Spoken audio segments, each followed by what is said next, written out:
Vermillion City Council meeting scheduled for Monday, November 4th, 2024 at 6 p.m. will come to order. Katie, will you please call roll? Toller. Here. Lieber. Here. Price. Here. Holland. Here. Janewine. Here. Helwig. Here. Cheeseman. Yep. Murrah. Here. Mayor Cole. Here, will you please join us stand for the Pledge of Allegiance? I pledge allegiance to the flag of the United States of America and to the republic for which it stands, one nation, under God, indivisible, with liberty and justice for all.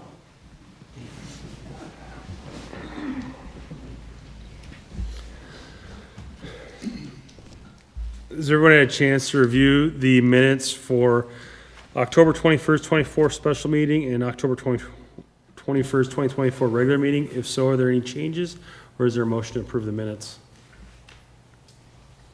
Move to approve them. Motion approved by Councilor Holland, second by Councilor Genowine.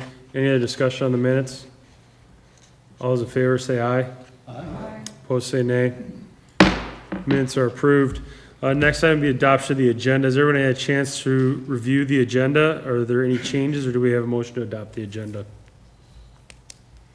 So moved. Motion approved by Councilor Cheeseman, and second by Councilor Price. Any other discussion on the agenda? All those approved say aye. Aye. Opposed say nay. Agenda is adopted. We do have a couple proclamations for today under visitors to be heard. For visitors to be heard, though, however, for persons addressing the council shall use the microphone at the podium. Please raise your hand to be recognized. Go to the podium and state your name and address. For items not on the agenda, members of the public may speak under visitors to be heard. And any topic not on the agenda, remarks are limited to 5 minutes and no decision will be made at this time. On agenda items, public testimony will be taken at the beginning of each agenda item after the subject has been announced by the mayor and explained by staff. Any citizen wishes may speak one time for 5 minutes on each agenda item, and public testimony will then be closed and the topic be given to the governing body for discussion or possible action. At that point, only city council members and staff may discuss the current agenda item unless council member moves to allow another person to speak and there is unanimous consent from the council. Questions from the council members, however, may be directed to staff or member of the public through the presiding officer at any time. Aside from the proclamations at this time, is there any other visitors to be heard today? Please come forward, speak your name and your address for the record.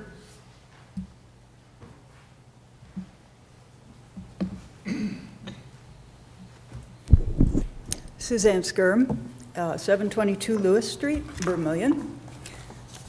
So I'm here tonight to talk about light pollution, which is a problem that's growing really rapidly, but it has some easy fixes. And I'd like to talk just a little bit about the effects, the negative effects.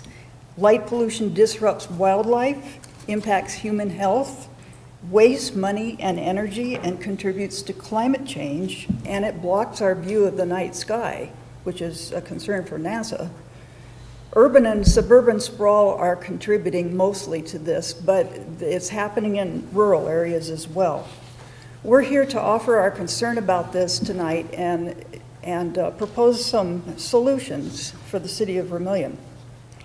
So a few of the negative effects of light pollution: human health is affected because lights disrupt our natural sleep patterns, our natural circadian rhythm, which is mediated by the hormone melatonin. Melatonin is suppressed, the secretion of melatonin is suppressed when we're exposed to light at night, especially the blue-white light.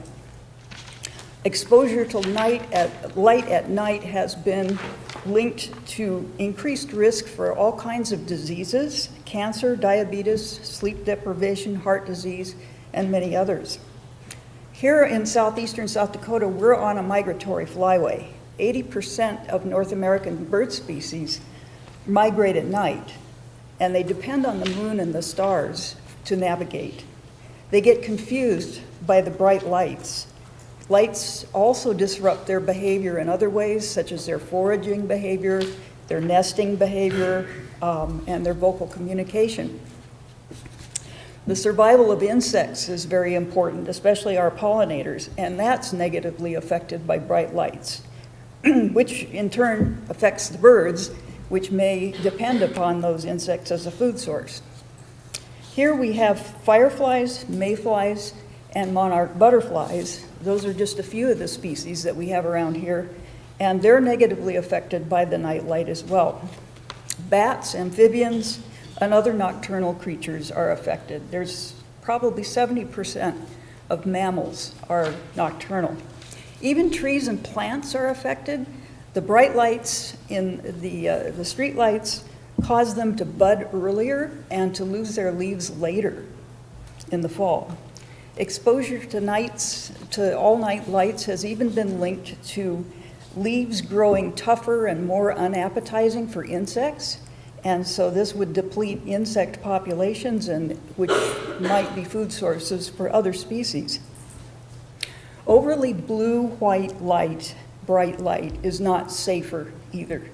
The glare tends to blind us to potential hazards and actually makes it harder to see, which is what is happening around us, and that's a real concern, especially if you're driving and there's pedestrians present.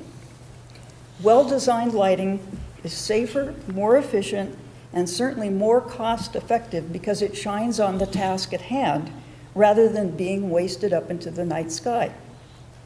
This saves us money by decreasing electrical use and reducing the amount of greenhouse gases that go into producing that electricity. It's estimated that worldwide we spend $3 to $7 billion and burn 21 million tons of carbon dioxide on unnecessary lighting. So how can we accomplish efficient lighting? The best use would be to have full shields over the lights and have them on timers so that the lights would shine when and where they're needed. The lighting on Chestnut Street is a good example of this, of how the shields can keep the light from scattering into the night sky. We could also do something about the color temperature of light. It's measured in Kelvin units, and 2700 Kelvin is the color temperature that's recommended by the American Medical Association for our own health and safety. That's a redder color, and it's not as harsh as the blue lights that we have outside, which I would imagine are closer to 6,000 or 7,000 Kelvin. We respectfully ask the City Council to do something about our own city lights, especially those downtown. They're of a blinding intensity and a brightness that approaches that of daylight. These lights, even though they have a nostalgic look to them, are a prime example of wasted energy, as the glare goes everywhere, up, sideways, and downwards, wasting energy and money. It makes it actually harder to see because bright lights and glare constrict our vision, and we can't see as well. That's when you encounter a glaring headlight on the highway, you have that same experience. According to a 2023 study published in the journal Science, North American skies are brightening by 10% each year.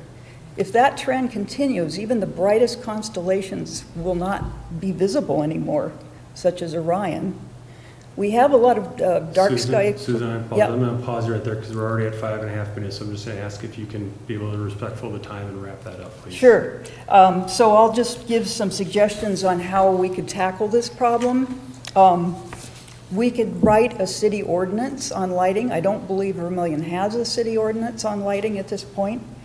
We could review see about our own outdoor lighting and see if we could turn down the Kelvin temperature, maybe if we can't replace the lights that we have.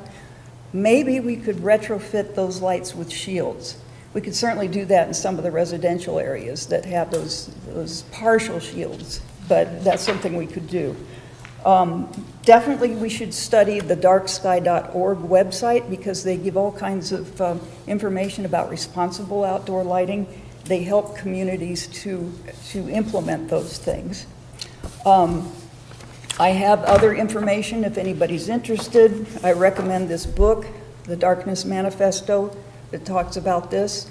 And I also have a PowerPoint presentation that I would love to present to you all if you would be willing to look at it. It's about a half an hour in length, but it goes into more detail and has a little bit more of the research on light pollution.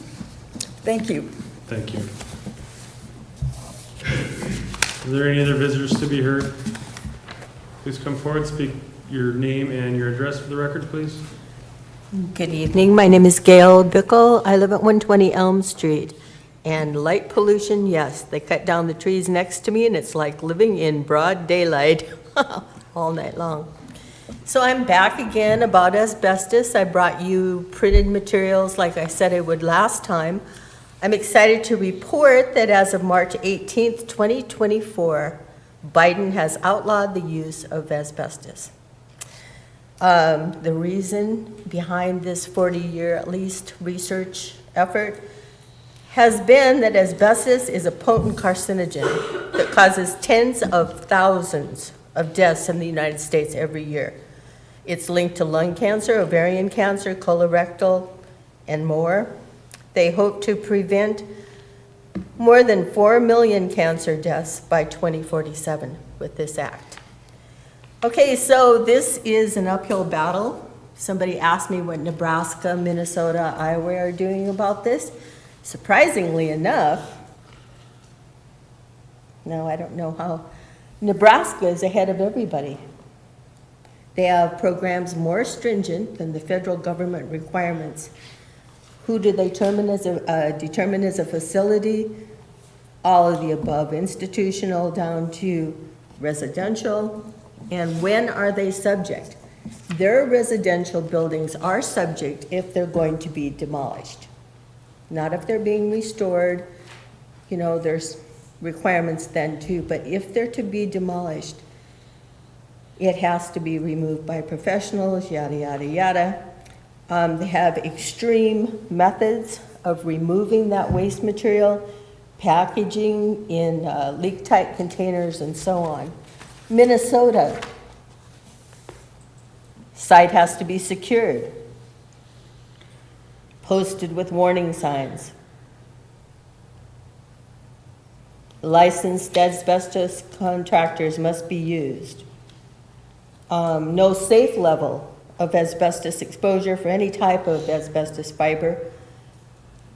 Any exposure contributes to the risk of getting a disease, okay? Minnesota says, I guess I have 2 copies of that. So these are all .gov sites in case anybody thinks that I don't know what I'm getting my information from. You can go to minnesota.gov, iowa.gov, nebraska.gov. Iowa lists that any materials before 1981 are presumed to contain asbestos. This includes all kinds of material. I don't know if you can even see that, but I am going to give them to your gal at the end. She can make copies for you. One of the things is siding, which is what affected me when they crushed the building next door. For 3 weeks prior to the rain, the street lights were hazy and my yard was full of dust and my breathing is compromised. So, I have more than 1 copy of some of these accidentally. I don't know if I should keep one. How to avoid exposure is do not sand, saw, drill, chip, use wet methods. Goes into further, I don't want to take too much time here. One of the sites from the EPA says that leave undamaged asbestos containing materials alone. Therefore, if you have that siding on your house, don't remove it.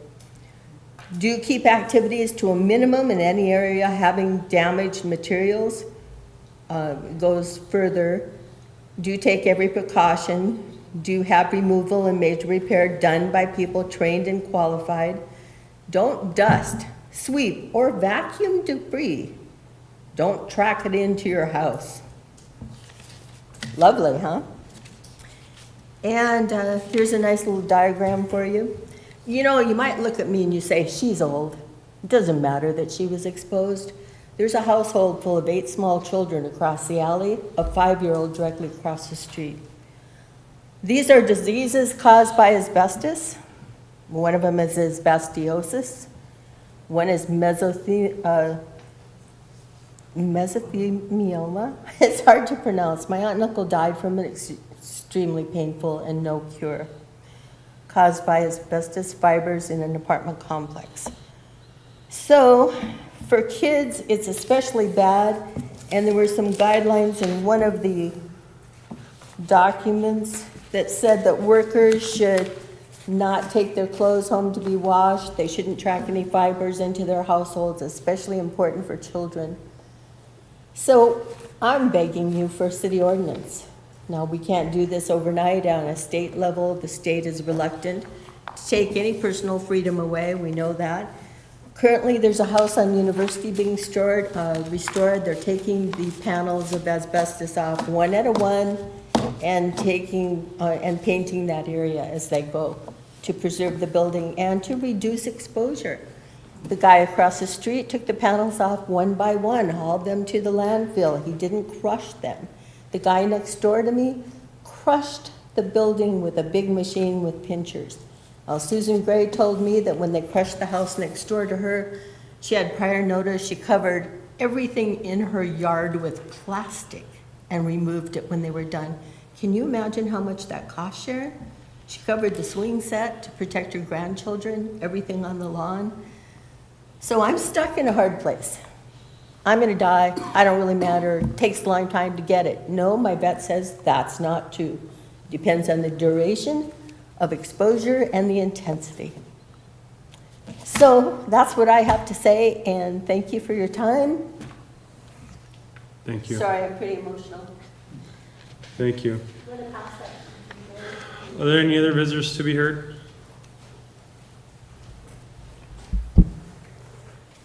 Hi, I'm Barbara Yelverton, and I'm hesitant to give my address, and you'll understand why after I tell what I'm going to say to you this Could evening. you spell your last name for the record then? Yes, Y as in yellow, E-L, B as in Victor, E-R, T as in Tom, O-N. So an incident occurred on September 3rd, approximately 12 hours after the noon meeting where pickleball was talked about by both advocates. Jim Gorblish was here. I'm talking about locations, and the location was to be the one that was favored was Cotton Park. My husband and I, and there's other homeowners that were not here, feel that that wasn't the best spot just because of noise pollution. It's really our only greenscape in Vermillion. But anyway, as the meeting progressed, it ended that the council voted 5-2 to proceed with that location. Okay, that's fine. We all left, went home. My husband went out of state that afternoon. I was home, took the dog out about 9:30 at night, so it was dark, came back in my front door, went to bed. At midnight, the dog went ballistic and just would not, and he is a calm dog. He does tail wagging tutors at the library, so he's therapy trained. He's a calm dog. Would not stop just at the door, just constantly. So I eventually got out of bed, turned the lights on, didn't see anything. At 2:15, in our bedroom, we have sliding glass doors out to our backyard. He broke through the sliding glass doors and went on looking for someone, so okay. Anyway, the next morning, I get up to take the dog for a walk, and at the top of my sidewalk are 2 pickleballs. Now that's a veiled threat. It's a juvenile, it's cowardly. If you have something to say, as Harris would say it to my face. You won the vote, you're gonna proceed with the location, but to leave 2 pickleballs there, why? What's the purpose, other than to make a statement that, basically, I won't obviously use the word, and it is a veil threat. Anyway, I filed a police report. A couple of you know about it. I talked to you about it. My local, 2 of my council members and the city manager. So I guess where I'm at with this, I've lived in this community for 30 plus years. I sat where you all did for 10 years, and we had some controversial issues come by. I never, ever had anyone come to my house under the cover of darkness and do something so juvenile. If they had an issue, they came and spoke to me. They may have knocked at the door, but they spoke to me. So I guess what I would ask, as this pickleball controversy, whatever, we do not have an issue with pickleball. It was just the location. That's all it's about because of noise pollution. And we were told by the advocates that were here, I think there was a guest commentary in the plain talk, that community is respectful, they're gonna do everything to be respectful. Well, I would think about that when you're making these decisions. How respectful was that to come under the cover of darkness and leave 2 pickleballs on my sidewalk? Thank you. Thank you. Are there any other speakers to be heard? I believe there's a proclamation. Katie, go ahead.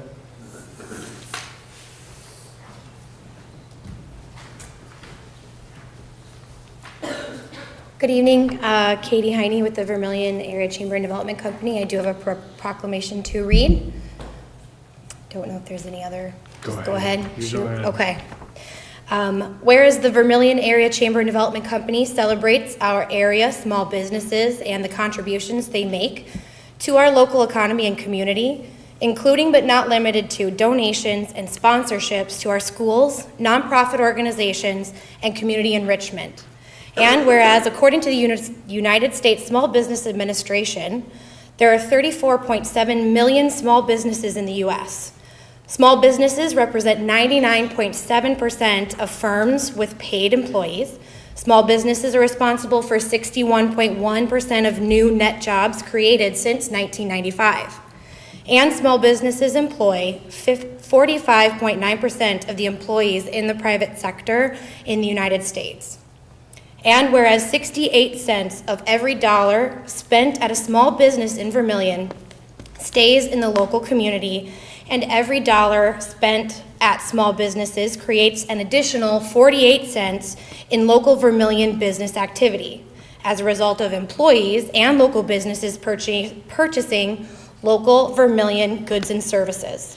And whereas 59% of U.S. consumers aware of Small Business Saturday shopped or ate at a small, independently owned retailer or restaurant on Small Business Saturday 2023.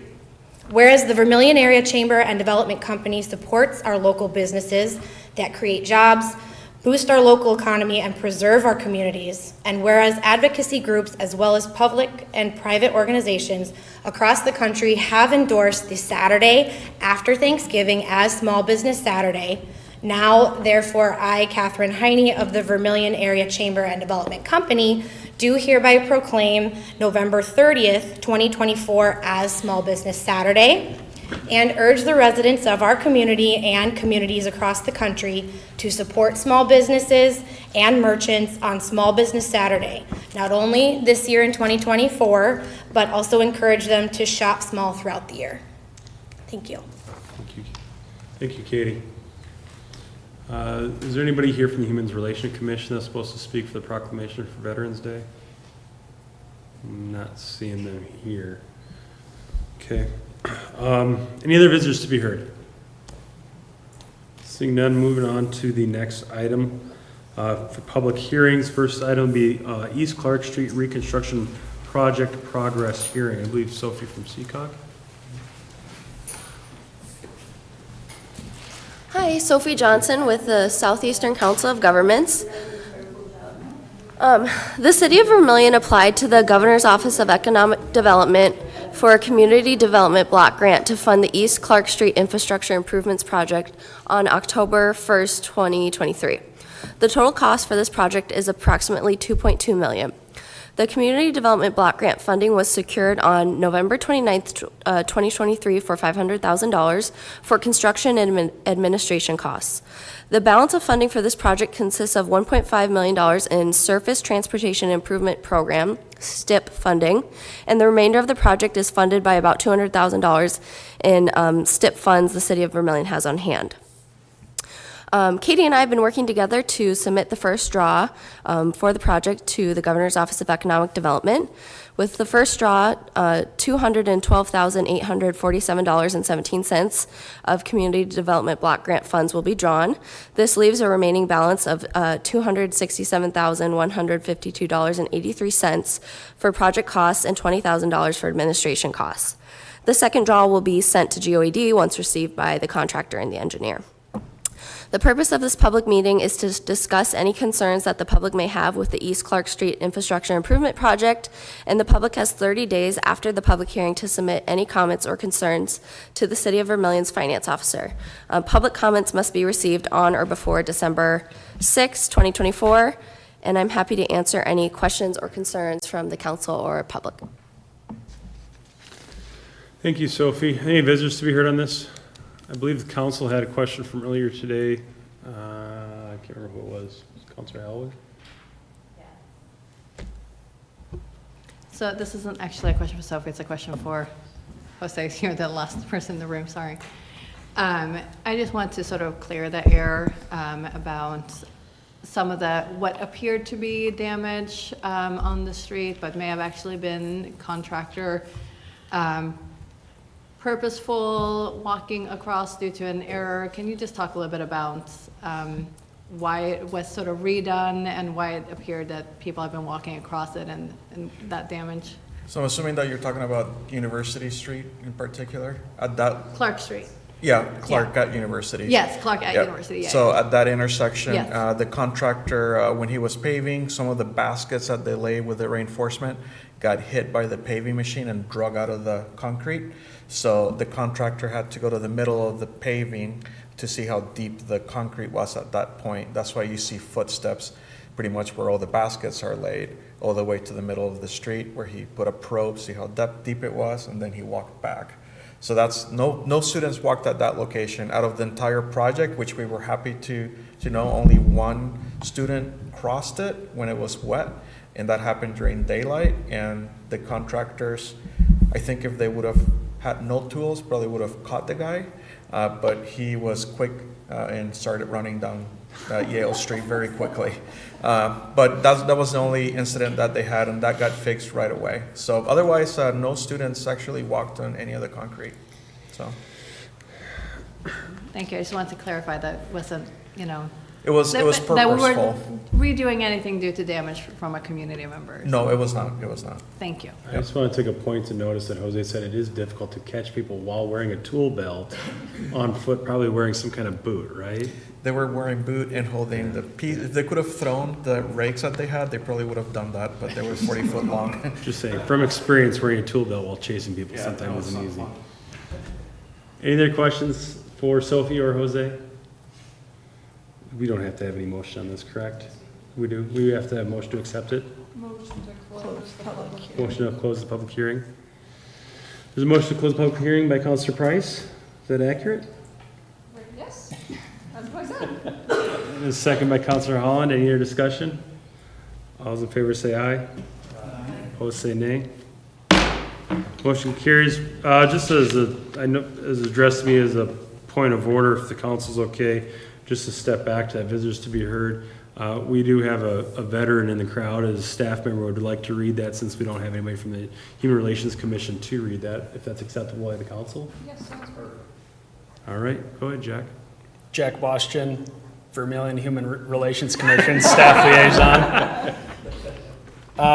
This is the proclamation celebrating Veterans Day on November 11th, 2024. Whereas the Vermillion Human Relations Commission recognizes the extraordinary dedication, sacrifice, and commitment of our veterans in the service of our great nation, and whereas on Veterans Day we pause to honor and express our heartfelt gratitude to the courageous people who have valiantly defended our freedoms, our democracy, and our way of life. And whereas Veterans Day serves as an occasion for all Americans to come together to honor our veterans and to unite in the spirit of gratitude, unity, and patriotism. And whereas the city of Vermillion is proud to be home to many veterans who have bravely served in various branches of the United States Armed Forces, contributing to the rich tapestry of our community. And whereas Vermillion is committed to upholding the principles of being a welcoming community and acknowledging the contributions of our veterans from all walks of life. Now therefore be it proclaimed by the Vermillion Human Relations Commission that on this Veterans Day, November 11th, 2024, we join with the nation in honoring and expressing our deep appreciation for the veterans of Vermillion and our entire country. We encourage all members of our community to participate in events and activities that commemorate this day, to show support to our veterans and active duty military personnel, and to express our enduring freedom. Signed, Vermillion Human Relations Commission. Thank you, Jack. Back on track with order. Public hearings, item B, Annual liquor and wine license renewals. Thank you. So this is a public hearing for the council to go over all of the wine and liquor licenses that we have in the city. I do want to note that Charcoal Lounge is in the police chief's report on this item, but we're going to be discussing them on the next item. So the council has the ability to renew licenses on 2 criteria: suitable person and suitable location. The police chief report is to dictate to you if there's a suitable person and a suitable location, as all of these have been paid in full. There's a $1,500 for the on-sale liquor license and $500 for the municipal package, and then also $500 for the wine license. All of the video lottery machines were paid in June. And then following the input from the public hearing, the council is asked to make a decision on the approval or denial of the renewal of these licenses. Thank you, Katie. Any visitors to be heard on this? Seeing no visitors, any discussion by council? Any questions? Seeing none, is there any motions? No, we'll all see. Katie's ready, reading, I take it this, lulled you to sleep? it looked like a lighter report than normal. Is that because we have less police, or? I guess I'm not sure if we have less police than last year, Actually, but we're doing better. If I may add, yeah. Mayor, Go ahead. we did, to Mr. Holland's point, have a reduced number of law enforcement personnel over the last year, and so they weren't able to do as many compliance checks. But I'm pleased to report that of our 20 positions that we have, number 18 started today. And we have 19 is in the pipeline, so to speak, that we would anticipate probably before the end of the year that we'll have our 19th officer on board. So we are filling that, which means we will probably, next year when we're looking at these, we'll have more compliance reports to Hopefully look not, at. but at least more. Well, we'll still have that they were tested and hopefully all passed, so. Would we accept? Is that the right term to use? move approval. Mo- Move approval? Okay. Motion to approve. There's a motion to approve by Counselor Holland. Is there a second? Second by Counselor Murrah. Any other discussion? I would like to note, just like last year as well, I think the majority of the issues stem from the underage drinking in the bars with fake IDs. So I don't think it's 100% the fault of the establishments, but obviously just with the fake IDs getting more readily accessible, stems from that. And I would say that from experience, they are very realistic. Let's use that word. So, any other discussion? All those in favor say aye. Aye. Opposed say nay. Motion carries. Next item would be a reduction in the license permits for retail on liquor license at the Charcoal Lounge. Katie? Okay, so there are 3 different applications that were received for this. So Tom French would like to reduce his current liquor license from 6 and East Main Street to 6 East Main. This is because he wants to then transfer the license from Coyote Convenience to 8 East Main. I said that wrong in here. Sorry. Yeah. And then, if you guys approve both of those, then we will move to renew both of those licenses. The reason that he wants to do this is, because he's trying to get a different location up and running, but since Coyote Convenience is no longer there, he had to transfer it back to an active location site that is suitable. When talking with the state, they didn't have any issues with this, and all the fees have been paid in the office, and council is asked to make a decision. Thank you, Katie. Visitors to be heard on this? Council for discussion? Motions? Move approval of item 1, reduction in license premise. Okay, motion to approve item number 1, which is the reduction. Yeah. Do we? Yeah, how does that work? Second. Okay, thank you.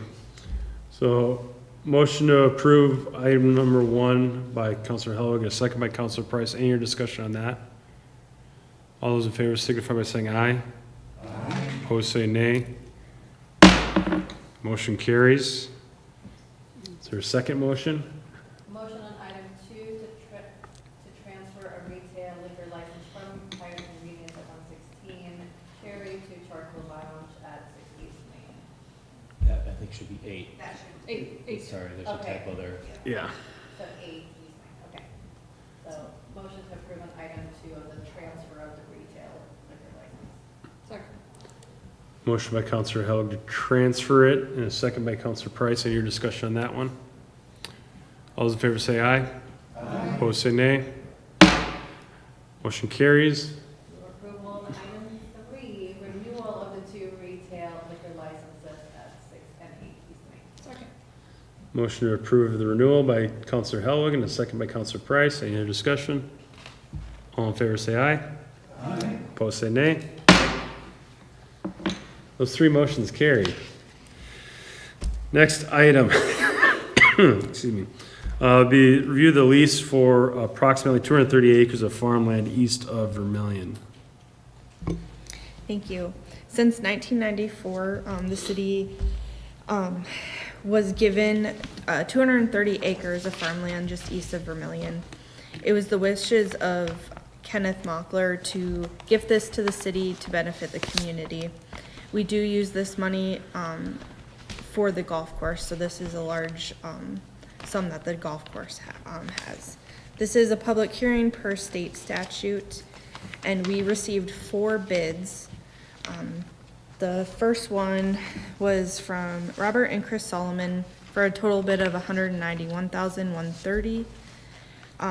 The next bid was Wade Larson, which he was the high bidder of $212,060. And then Heine Partnerships of $208,506. And then Mike Chequin, okay, thank you, for $200,272.50. Administration recommends approving the high bid for this property. Thank you, Katie. Any business to be heard on this? Council for any discussion? Any motions? Motion approved by Councilor Murrah. Is there a second? Second by Councilor Lieber. Any other discussion? Motion to approve the high bid. All those in favor signify by saying aye. Aye. Opposed, saying nay. Motion carries. Our next item, we have no old business, so we'll move on to new business. Be a request from USD to temporarily remove parking on North Dakota Street for the South Dakota High School Football Championship on November 14, 15, and 16. Jack. Thank you. Yes, USD Athletics has submitted a request to remove parking on North Dakota Street from the Sanford Coyote Sports Center loading dock north to the Dakota Dome loading dock here for pickup and drop off of student athletes while the state football championships are ongoing.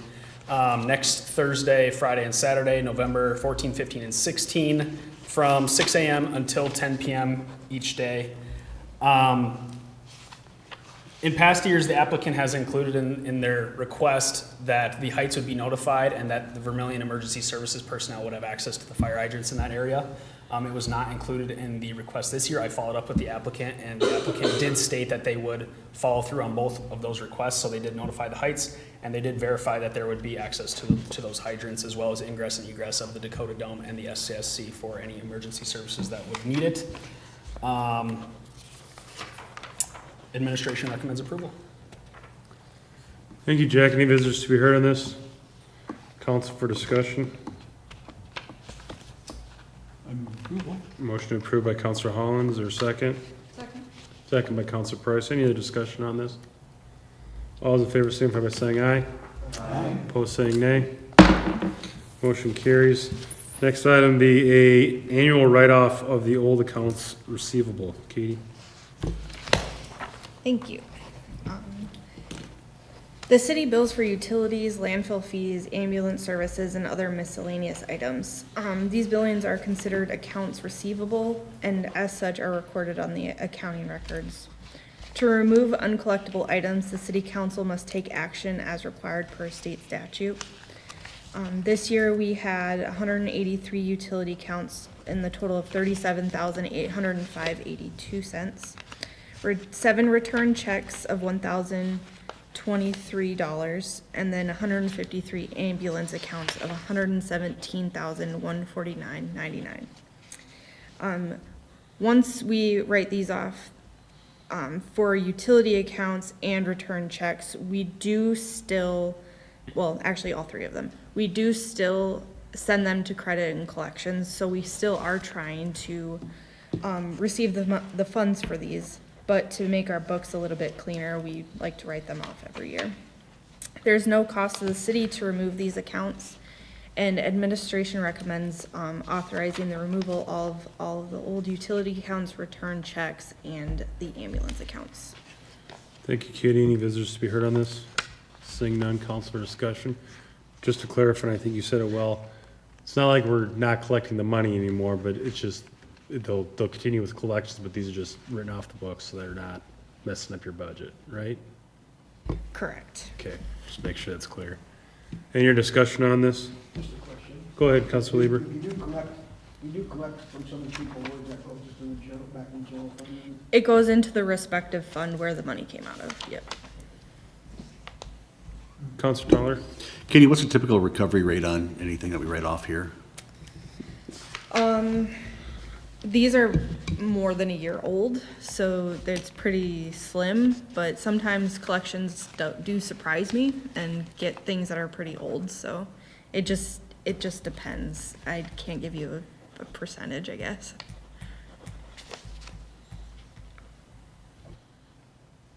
It's good? All right. Any other questions? Move approval.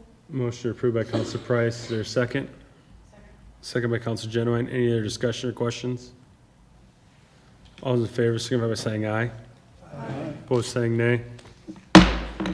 Motion carries. Next item, Labor and Finance Committee report on union agreement negotiations. Jack. Thank you. Yeah, the city of Vermillion is currently in agreement with 3 different union groups across the city for personnel. The FOP, which covers police officers and detectives, AFSCME, which covers the general employees, and AFSCME, which also covers emergency telecommunicators. City staff have met with these 3 groups anywhere between 3 and 5 times over the past 4 to 5 months. In union negotiations, the proposed agreements would be between January 1, 2025 and December 31, 2027. Some notable changes that would be within these agreements would be for AFSCME, a 3% COLA on January 1st of each year of the agreement. FOP is a little bit different for them, as defined also in the attached cumulative document. For them, it was the deduction of the bottom 2 steps on their pay scale. And then for 2026, they would get a 3% COLA and $1 added to their wage. That was forgotten about in the cumulative list that was provided, so I wanted to make sure to mention that. And then 2027 is a 3% COLA. That is to try to get them back in line with the competitive environment so that our officers stay in Vermillion. City staff would like to express their appreciation to the union stewards going through this process. It takes time, definitely communication back and forth between the parties, and just the positivity that they were able to maintain throughout these negotiations. The 2025 budget does have the changes budgeted, but moving forward for 26 and 27, city staff and council would need to budget for those changes. Administration recommends acceptance of the report of negotiations with FOP and AFSCME for the 3 union negotiation agreements as presented by the Labor and Finance Committee. The proposed agreements are in the final stages of being prepared and will be part of the November 18, 2024 City Council meeting agenda for consideration if approved by the respective unions. Thank you, Jack. Any visitors to be heard on this? Any comments by the council? Questions? Councilor Price? So So I'm the chair of the Labor and Finance, and I just wanted to say thanks to city staff. As was mentioned in the memo, there were multiple meetings over many months and back and forth. So I know it's a tough job, and it takes a lot of intensive work and communication and compromise. So I really appreciate the staff and the union reps' work on this to come to something that everybody was happy with. So thank you very much, everybody. And I would move approval. Motion approved by Counselor Price. Your second? Second. Second by Counselor Cheeseman. Is there any discussion on this? Counselor Genowine? I'm curious about the additional holiday, which I don't have objection to. I'm just curious about it. That would apply. I'm afraid I opened a can of worms. It was, I would say probably from the very first Labor and Finance Committee meeting that we had, it was a topic that was discussed as we worked through that process, including the last Labor and Finance Committee meeting, which took place after the last council meeting. As we worked through it, we did a comparison of the number of holidays that the city had with, in comparison to other municipalities, particularly first-class cities in the eastern part of the state.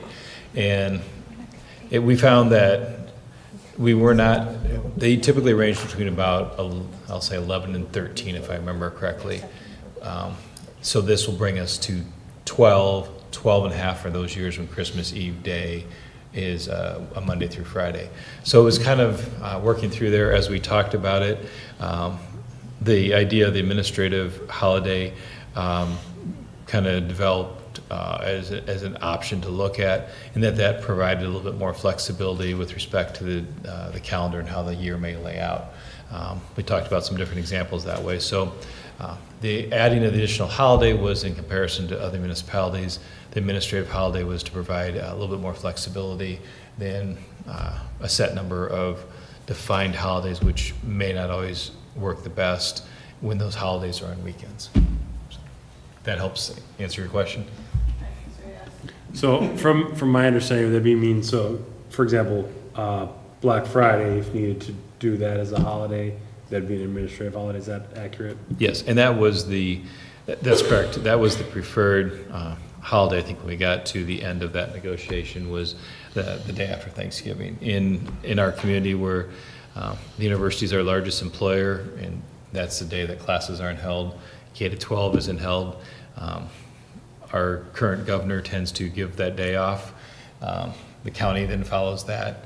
It's a very, very quiet day at City Hall. I would say probably the decorating for the holidays may be in City Hall building, one of the key things that happens that day. So that's why we added that flexibility in there. And we've done some different things with that.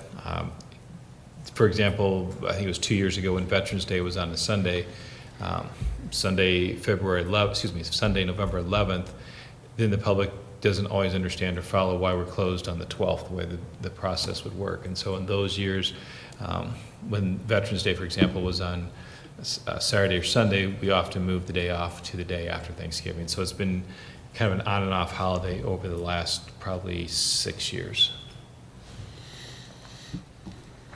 Any other questions? There is a motion on the table, correct? I did say that, right? Yeah, thank you. All those in favor signify by saying aye. Aye. Opposed, saying nay. Motion carries. Next item, the final plot for the Lot 1 of the Wagner addition in Government Lots 5. Jose. Thank you.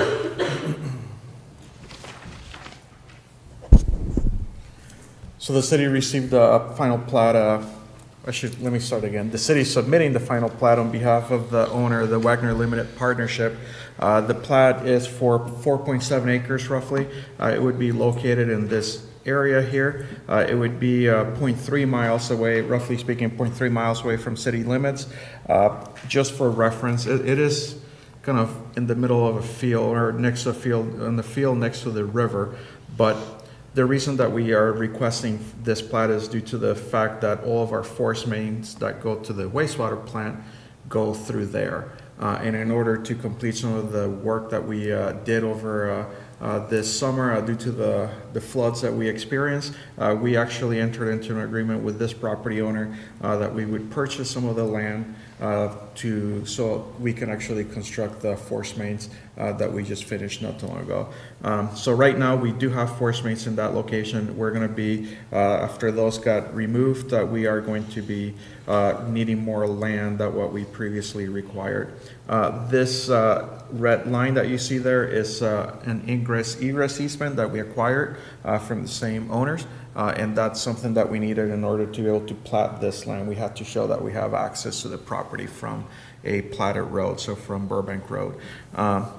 This plat was actually reviewed by the county's Planning and Zoning Commission on the 28th of October. At that time, the Commission recommended that the City Council approved unanimously the plat. The land being platted is within the JJZA. Final plats within this area are required by state and city ordinance to be reviewed by the county's Planning and Zoning Commission, and they make a recommendation to the City Council for final approval. As I mentioned, the land will be purchased after this is platted. We will be working with the property owner as far as the actual cost of the property. We already have agreed on a cost for the farmable acres versus a cost for the non-farmable acres. Those are listed in the memo.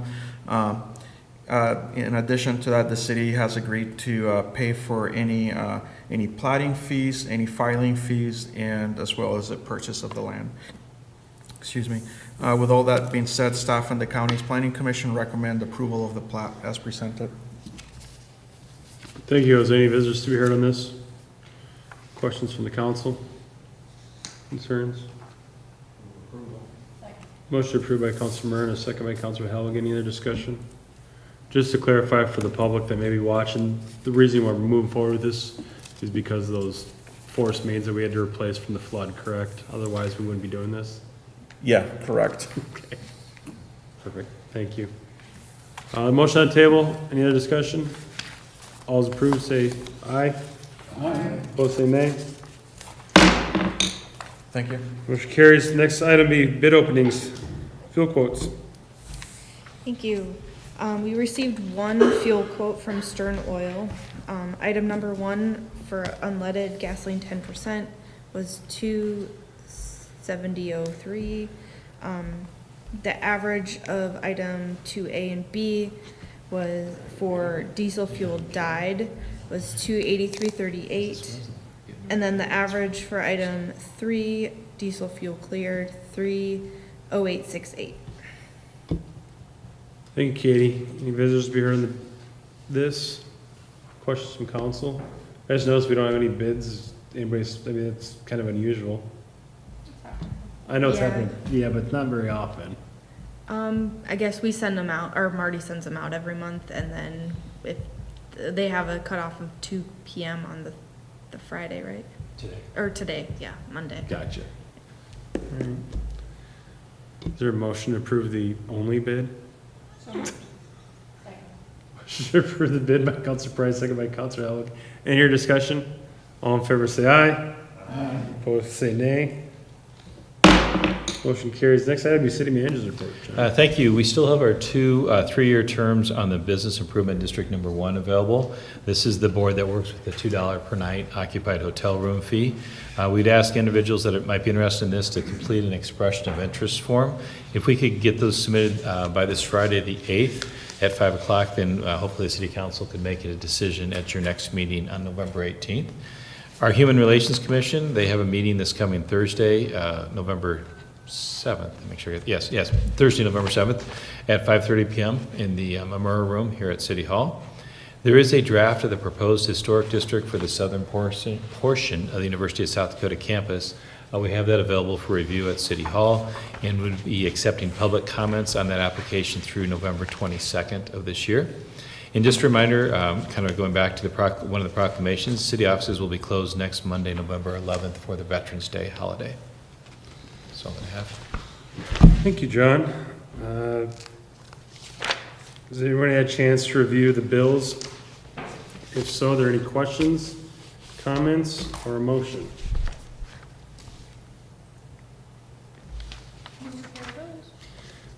Motion to pay bills by Councilor Price, second by Councilor Hellwig. Any other discussion on the bills? All in favor say aye. Opposed say nay. Motion carries. There's no other items on the agenda. Is there a motion to adjourn? Motion to adjourn by Councilor Murr. Is there a second?